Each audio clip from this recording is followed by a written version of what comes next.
National Parks Arts Foundation has this amazing artist in residence program where artists, musicians, poets, writers, filmmakers, dancers, whatever you do in the arts, it's acceptable. Basically, it covers all mediums of art. You can stay in a national park area for a month as an artist in residence. So very unique in that artists can go stay like at the Dry Tortugas out in Florida on this remote island, or you could be hanging out at a volcano in Hawaii.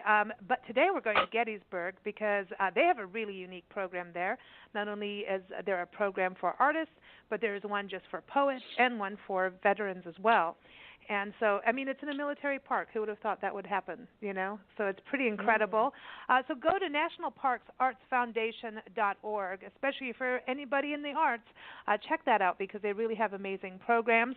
They're also on Facebook and Twitter, and especially for those who are signing up to, you know, apply for one of these amazing programs, get their newsletter because these opportunities come and go real fast. It's all got to do with grants, but you want to jump on those opportunities when you see them. So we're excited because we have Tanya Ortega back on the show.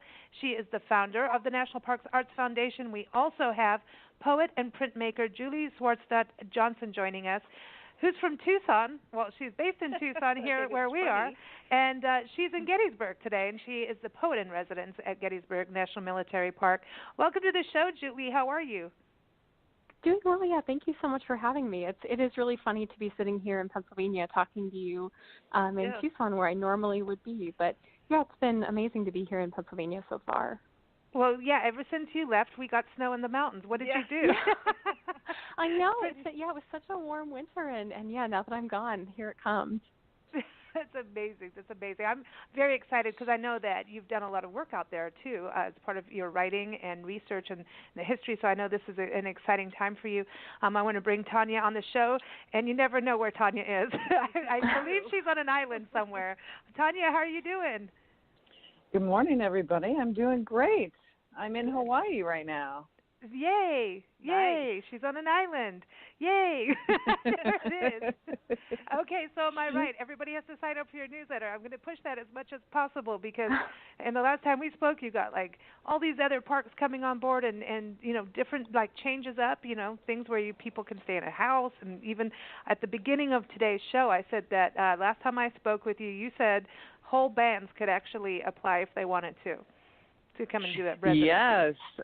Exactly. I encourage people to go to our website, and at the top there's a bar that says subscribe to our newsletter or something to that effect. I encourage people to go to that and subscribe because right now what we have that won't be out for another week or so is we are going to have 4 artists in residence this summer. It's going to go very fast in Hawaii, on the island of Hawaii. And the house is amazing. It's a 3-bedroom, 3 full bath.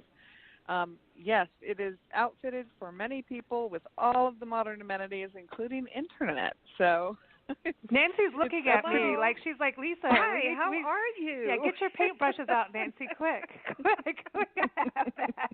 Or like, you know, we've got a room each, plus we have Priscilla, our pink sock monkey, Tanya. Can she apply? Just saying. She'll have to. I feel like she's got her own thing going. She could apply, but you know, with all of the conflicts, with all of her shows in major museums, I don't know if she'll really have time. Well, she should have her own sock monkey museum, that's for sure. She wants to do a fashion show. Yeah, she does. She does want to do a fashion show. I like that. Julie, I wanted to ask you, how did you find out about the National Parks Arts Foundation and you know, what made you say, hey, I want to go to Gettysburg and apply for that? Yeah, I think I came across just residencies at the national parks by hearing other writers talk about it. I think maybe a couple years ago I heard about it at the Associated Writers and Writing Programs Conference, which is a big annual get-together of writers from across the country. And since that time, I think I had just kind of been looking into residencies and kept coming across national parks. I love national parks. I love state parks. So that was just kind of a good fit. And the National Parks Arts Foundation, those are just kind of the best ones. So I was so grateful to be able to get that. It's awesome, too. I mean, do you see many I've never heard of a poet in residence program in a park like this. Like, that's pretty unique and cool. I mean, to be able to Definitely, do it for writers. Oh yeah, definitely. It's interesting as I run into people around the park. I'll say that I often just say that I'm the artist in residence, and then people think I'm a painter or doing some kind of visual art. And then it's fun to get to explain. No, I'm actually here writing. I'm doing this different thing. Yeah, so Cool. that is interesting. I think the first poet we had through that was going to be in a residency, she was on her way there, and now you are there. And Nancy and I are always fascinated by the lodging because apparently there's a peach tree out there. Is that related to? Is that connected to the family that's connected to Gettysburg? Is their name after the peach tree? I just gotta ask. Yeah. So it's a kind of a long, not exactly, but yes. So the Peach Orchard is kind of a major site here at the battlefield. There was major fighting there on the second day of the battle, and the people that own that is the family that I'm writing about, and that's the Sherfy family. And so they, from where I am here in the Klingel House in the park, they were just down the road. This is kind of the south end of the park, and they had a large peach orchard among other things. But yeah, they've been the main subject of my research and writing while I've been here because they were members of a church called the Brethren, who they still exist, but they're a group that, among other things, are pacifists. And so I've just been interested in thinking about what does it mean to belong to this kind of unique Christian group that are pacifists in the middle of a major battlefield. Wow, that is amazing. Wow, that is something. How does your heart feel? Like with something like that around you, it's very hard. It's, if you're in an area that is peaceful and nothing's going on, it's easy to stick to your core. So, do you get to see any writings or journals or anything from the family, or even from the group to see how they were handling that? Yeah, so mainly no to the journals. Unfortunately, I was kind of hoping to find some first-person accounts and have not.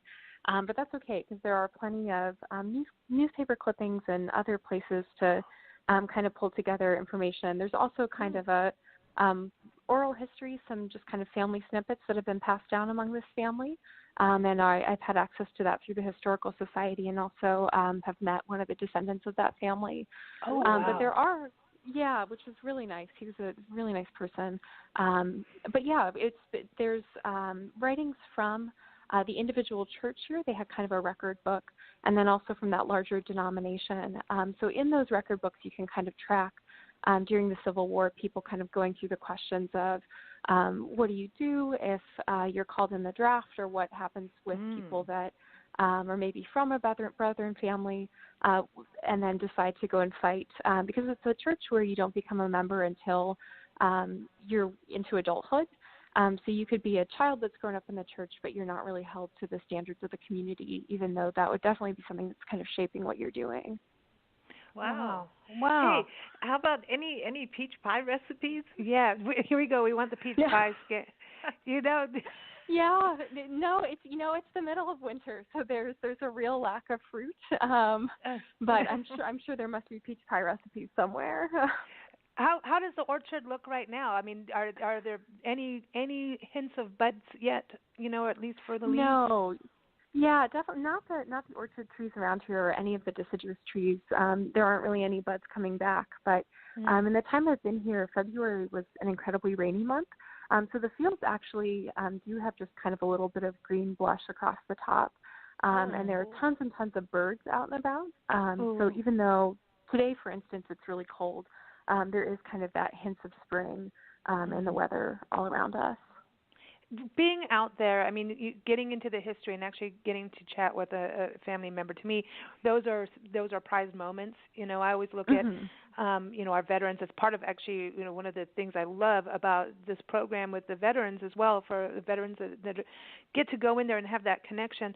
I look at World War II veterans and just their stories get lost sometimes. We don't get to hear them, and I think when you get to meet a descendant and capture their this essence of who they are as a family, I think that's a really touching and moving thing. But also the fact that you're there. So having met them and then being, there, and then it's a park, so there's times where it's really peaceful out there, right?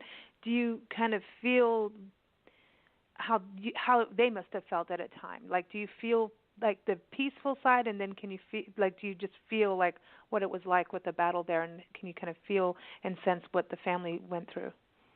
Yeah, the patterns of life I think are really different now than they were then. So not so much with kind of the daily life, just because the house I'm in is right next to a road that has quite a lot of commuter traffic of people headed down to Washington, D.C. So kind of hearing cars whooshing by in the night or during the day is just kind of a normal part of it. And you also at night kind of have the sky glow from Gettysburg just not far away and all those electric lights.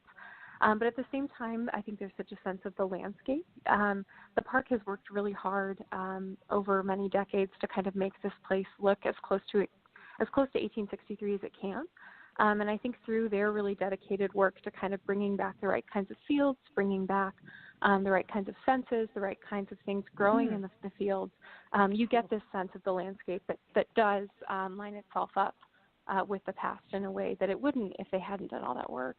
Wow, that's like here, south of us here at Tumacacari, at the mission there, they're, planting heritage orchards, and they were getting roses and some of the apples from some of the neighboring farms that had, the oldest trees that they could find, the oldest apple trees. And yes, we have apples in Arizona. But they would find them as old as they could get, and some of the roses are Castilian roses, which were brought in from the Spaniards. And so this history, this multicultural history comes out in the gardens. And when you plant, you've got that kind of vegetation. It's fascinating to me that, and then you do get a feeling of like understanding what it looked like and what it felt like. And, I think the parks do a good job of trying to recreate and keep the sense of place of what something, what happened in an area, So that's interesting to hear. Yeah. So what's it like for you writing-wise? Are you taking mostly notes, or are you creating as well now? Are you in that process of being able to, write poetry, or how does this work for you being in a residency? Yeah, I've really dived in to writing right away, which has been a really good thing. I am spending a lot of time researching and just taking all the notes that I possibly can. But I've also just, I wanted to not waste any of this time. I wanted to use as much of it as possible. So as I've been doing research, I've been trying to set aside time during the day to do writing as well. And that's been good to kind of have that rhythm of maybe researching in the morning, doing some writing in the afternoon, and then revising again in the evening. And so did anything change from what your idea was? Because I know that all the artists and musicians and everybody, regardless of what you're doing, you go, okay, this is my vision of what I want to create. I always ask this question. But has anything changed from you for what you submitted as your idea to what's happening now? Actually the idea submitted, it stayed fairly the same, just because I did some research before I came, and that was helpful. I think in being here I found that I just need to narrow the idea a little bit. When I first was applying, I was thinking kind of broadly in terms of just different pacifists or conscientious objectors in the Civil War in a really broad sense.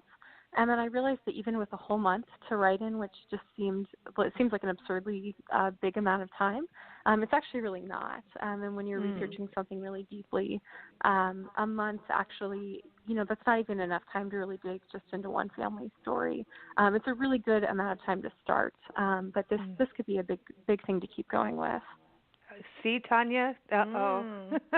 Maybe a book. I think, Tanya, you need a hotel at Gettysburg. Yeah, I know. It's interesting. A lot of artists and poets go in, and as you know, their idea usually changes. Usually takes a big turn because it's so inspiring. But when you get, and especially with poetry and writing, it's intense, and it can take months. I really hope that we can keep working with Julie. I want to see where this goes. Who knows? As an artist, I have projects that have lasted for 20 years. Wow. And yes, they have exhibits and this and that, but they just don't seem to end for good reason, because there's so much to be inspired by and information. Yeah, and passion. Exactly.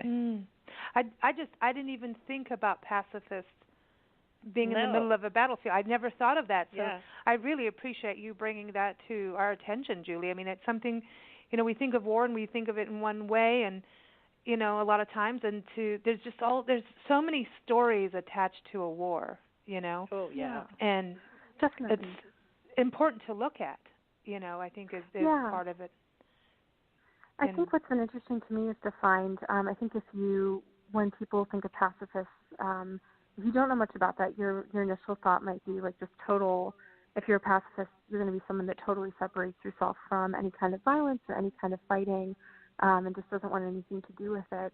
And I think one of the things that's been so interesting to me is the way that the Sherfy family and other families that stayed in the area after the battle were just so involved in interacting with people, with the veterans that came back after the fact, and being really welcoming of them, and kind of just participating in the ongoing life of the community.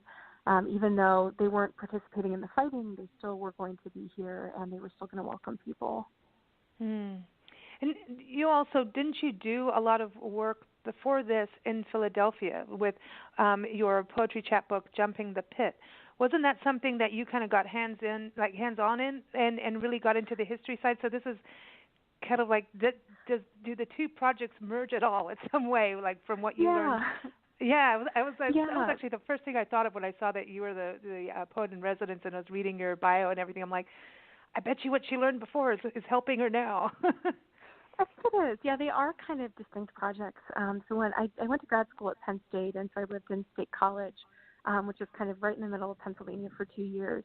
And in the 2 years that I was there, I ended up researching and writing about iron furnaces, which is kind of an odd corner of 19th century history, kind of pre-industrial revolution, small-scale iron production, which around State College there are tons of just physical remnants of that time period. That was a big thing that happened in that area. And so I just started asking people about, like, what is this like giant stone tower in the woods? And found that a lot of people just couldn't tell me anything. They didn't know anything about it. And so I did a lot of research and wrote poems out of that. And so the poems I'm writing now are separate. I mean, what I was writing before really kind of ended. The time period I was looking at kind of ended before the Civil War. But I think the knowledge I got from that of the 19th century, and specifically the 19th century in Pennsylvania, I think all those things definitely come together and do interact with each other, even if they're kind of separate worlds. Yeah, because it's people's history of how they lived, how they survived, how did and it's so interesting that you're writing poetry about this, because a lot of times this would be like, here's your textbook, you know what I mean? Kind of here's this, or a novel, but to be in poetry is also very interesting because it's a form of storytelling in that, when you're talking about oral history, things getting passed down, sometimes it's rhymes, sometimes it's songs that a family will sing just to pacify themselves if something negative is going on around them, like a war or something scary. So I find that that's an interesting tie too. Yeah, and poetry really is a way. I wonder sometimes, like, why am I writing poems? Why am I writing poems rather than writing a novel, for instance, or rather than writing kind of a history? But I think poems are so unique in the way that they let you kind of just dwell in small moments. You can take a really small detail or a small piece of something that, if you were writing a novel, you would need a lot more information to be able to piece everything together and to be able to tell the whole story. But if you're writing a poem, you can just kind of take that one little detail and expand it out into a whole little world in a poem. I like that.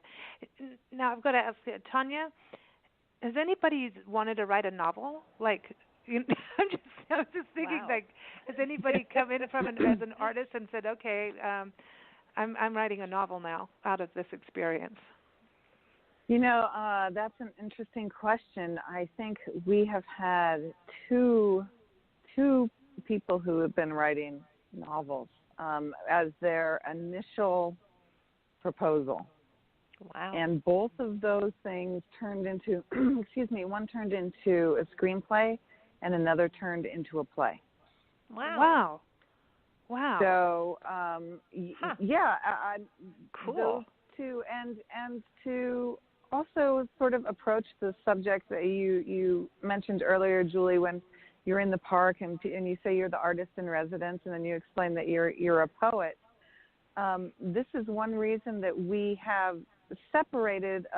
We've had to separate poets and writing. We call it literati arts. I think it's literature and audio arts. It has to do with words and sound into its own category, because so many people, when they think artists, they only think visual artists, and so that's why these are special. But to go back to your original question, yes, we do have people, and I encourage writers and novelists to apply. We don't have that many applying either, so.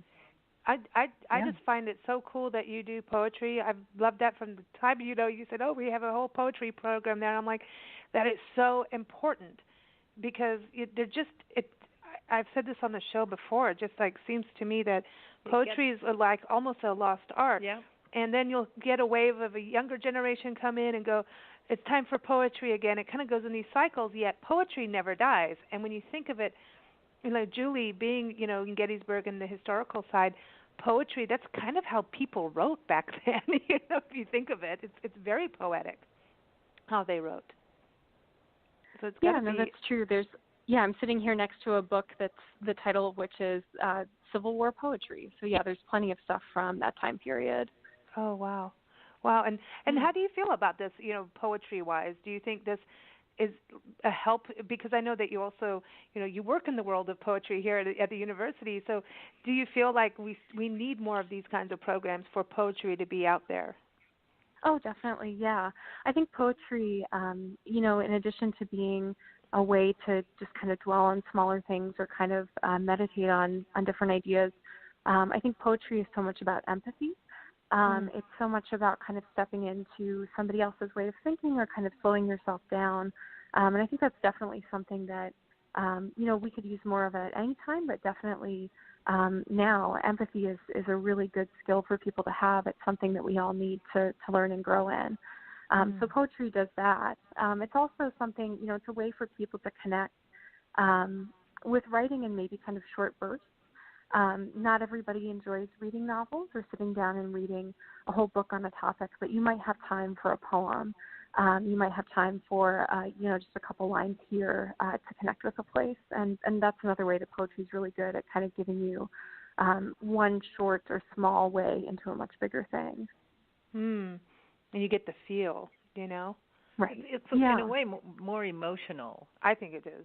Yeah. I think it is. It's like music, Mm-hmm. So I know tomorrow you have your program. Every artist in the Artist Residence program has some kind of event. I know we've had events where Tanya Will Oldham performing, and his wife is doing her quilting and embroidery work at the same time as part of the concert. So anything could happen with this, but it's a really cool way for artists to communicate with an audience. And what are you going to be doing? I know yours is tomorrow, March 3rd. Yeah, so tomorrow, March 3rd. It's really easy to remember. It's tomorrow, March 3rd at 3 p.m. So 333, and I'm going to be giving a poetry reading. So it'll be about an hour long, and I will read some of those poems from Jumping the Pit, which is the book that we were talking about related to iron furnaces. I'll also read some other work that I've written over the past couple of years that relates to Pennsylvania, and then I'll also talk about and read some of the new poems that I've written while I've been here. Cool. So will you read a poem for us? Sure, yeah. I'm like, please, yes, Julie, please. Yeah. So I've got a poem here ready to go. So this is a poem that I wrote maybe like a week ago. So this is one of the ones I've written while I'm here. And the title of this poem is They Return Home July 7th, 1863. And just some background context. So during the battle, most of the civilians in the farms where the battlefield is or was left just because it's not a good place to be when that kind of fighting is happening. And so the Sherpy house, the Sherpies leave kind of in 2 different days, and then really intense fighting happens actually inside their house and all around it. Their barn is burnt. There are bullet holes that are actually still in the house. There was a cannonball that was kind of sunk into a cherry tree. There's just intense really intense devastation that they come back to. Kind of all their household goods are scattered in the yard. And, that's what they come back to a couple days later. The other thing is that on the days of the battle, the weather was pretty good, but then on July 4th, when it had ended, it started to rain, and that's kind of one of the things that happens right after the battle is that there's this intense rain. So all those things, keep all those things in mind. So this poem is about the Shirky family coming back to their house on July 7th. So they return home, July 7th, 1863. Trust the mud to take it all back. Every edge of cloth once run under the fingers, dish rag or chemise, will be embraced by mud just the same, sunk whole or torn into, blood-soaked or merely spotted. Trust the mud. It knows how to fill every vessel, broken mug or shattered drawer and outspread hand. Think of how the thumb seeks out the hollow of the palm in grief, pressing hard and deep. And the wail, heavy like the tracks left by horses, when they rear and pull away as the air explodes. Did she loose it, that cry, or did it grip her, silent as the mud, taking horsehair or bone, a ladle and matched combs, everything the same, to the earth turned shapeless and flooded by the waters, desolate as any ground a raven shadow ever crossed. And that's it. Wow. Well, why don't you put us right in there? I mean, that's the mud. That gets to me. That really gets to me. That's deep. Julie, wow. Yeah, and the mud, thank you. Yeah, the mud is really one of those details that, I never would have, I never would have written that poem if I hadn't actually been here. Again, it's just February was really wet. I've been out walking a lot. And so it's just every time I go out, I have to confront the mud and just kind of how it's everywhere and how it's really an intense part of the landscape when there's been rain. So knowing that it rained after the battle, knowing all the things that had been drug out into the yard, just got me thinking and kind of gave me the details to start that poem. Wow. See, that's exactly the thing. I think there's such a difference it's the same as, someone painting a lion in a zoo versus going out and seeing a lion in a wild. It's not totally different. It's two different. You can't. There's people paint from a book or something without actually getting that experience. There's something about being there and having that experience and tasting the air and squishy toes in the mud kind of thing. You just the type of mud. It's that's. Because there is different kinds of mud. Yeah, we know about mud. Yeah, we do. But that's just so. It just makes you so understand too when you talk about that, where when someone's shot down, how that it's the bodies end up in the soil. I mean, there's something about Mother Earth is there, cradling these bodies. It's moving. It really is. Wow, you really bring it to people, Julie. It's Thanks. Are you going to read that tomorrow? I will, definitely, yeah. I have about 5 new poems that I've written in the past couple weeks that I'll be reading tomorrow. Excellent. Cool. It's so nice to hear something, from what you're working on now. That's really special for us, so I really appreciate that. And Tanya, that's the thing for artists to actually be in these landscapes, to actually be there. That's the reality of the reason of all of this is, number one, you get to have your moment of being able to truly create without distractions. That's a part of it, but it is about, people being out of their comfort zone and in a new place and getting that feeling. Yeah, it's still the title of a very good book, A Sense of Place, A Sense of Time. Yeah. That poem was beautiful, Julie. Thank you. Thank you. Yeah. Tanya, for the poetry side of things, how often is that as a program, and do you see that going into other parks? That's a really good question. Yes, we are trying to take that across the country to many parks. So nice. It is growing, and we hope that Julie will be with us for other parks too. It's called Poets in Parks, PIT, and with one of the programs we've been partnered with, as you know, the Poetry Foundation, and they are fantastic. And we're also working with Oxford Brooks in England. So we're working with a lot of entities that really support poets, and the poets we've worked with are just amazing, including Julie. So we hope to make sure it gets in over 400 parks eventually. You think that's not a big goal or anything, right? That's a cool goal. Wow. I want to be part of that. I do. I love that. Yeah. I think that it's 400 parks.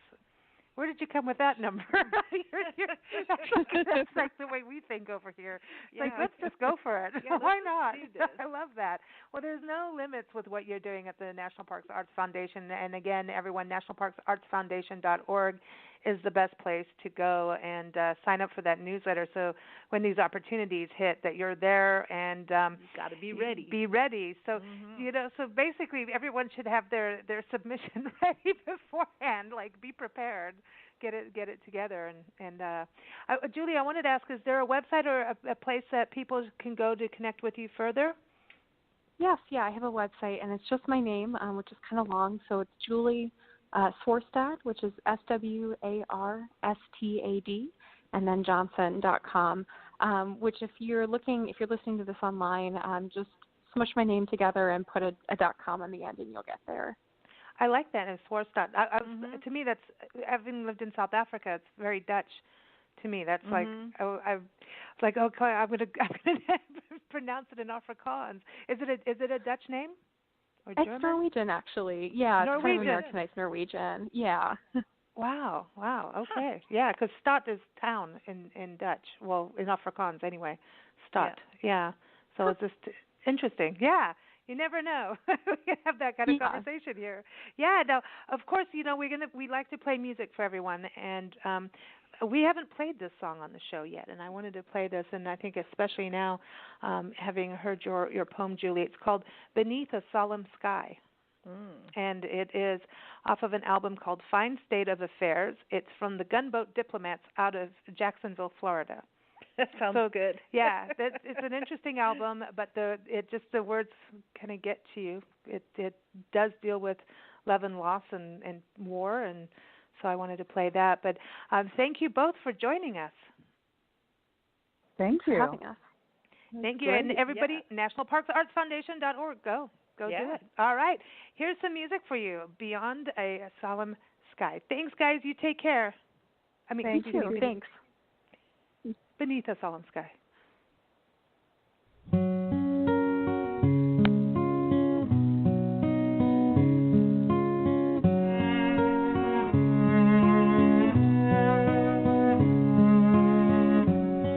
By a brown and withered garden, there's a chapel in the sand, where the wicked and the faithful come to make their final stand.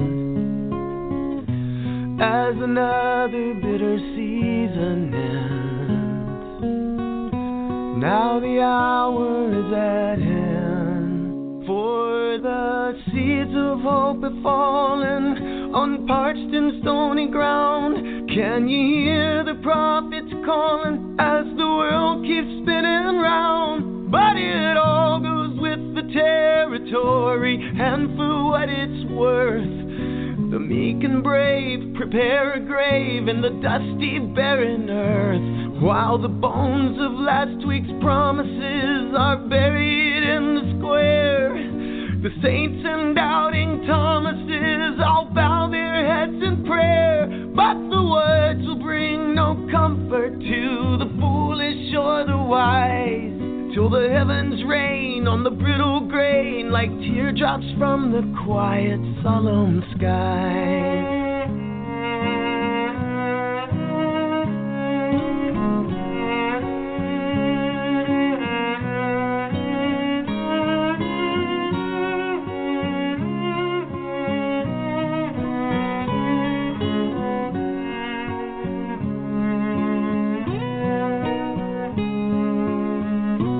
Now the thunder clouds are gathering, a shadow on the land. So rejoice, you sons and daughters, but wouldn't it be rich if the holy healing waters soon undermined the bridge, rushing up to breach the levee on that long and fateful day, till the rising flood made it clear as mud, all the sins are washed away, down the ancient winding river to the dark and briny sea. Now these old foundations shiver at the sacred memory of that brief and blessed moment when Providence supplied a sad lament for the penitent who are damn well sanctified.